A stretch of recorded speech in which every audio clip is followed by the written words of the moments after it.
અંકલેશ્વર કોસંબરી ગામ નજીક આવેલ શ્રી બંગલો સોસાયટીમાં બંધ મકાનમાંથી થયેલી ચોરીના ગુનાનો ભેદ ઉકેલી પોલીસે 2 ઈસમોને ઝડપી પાડ્યા છે।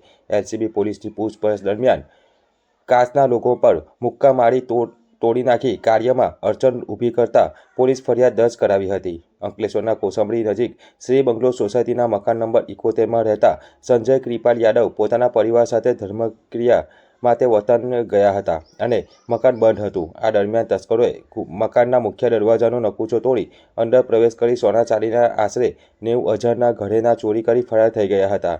બનાવ અંગે જીઆઈડીસી પોલીસે ગુનો નોંધી તપાસ શરૂ કરી હતી।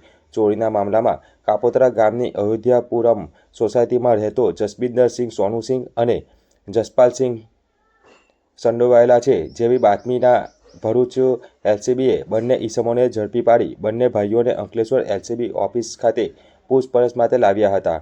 પૂછપરછ દરમિયાન જસબિંદરસિંહે ગુનાની કબૂલાત આપતા જ આરોપી જસપાલસિંહે ઉશ્કેરાઈ ગયો હતો અને પોતાના ભાઈને કબૂલાત ન કરવા કહેતા ઓફિસમાં લગાવેલ લોકલ ક્રાઇમ બ્રાન્ચનો કાચનો લોગો મુક્કા મારી તોડી નાખ્યો હતો। સાથે જ પોતાના જમણા હાથમાં ઈજા પહોંચાડી પોલીસની કામગીરીમાં સ્વેચ્છાએ અડચણ ઊભી કરી હતી। આ બનાવ અંગે અંકલેશ્વર જીઆઈડીસી પોલીસ સ્ટેશનમાં ગુનો નોંધાયો હતો।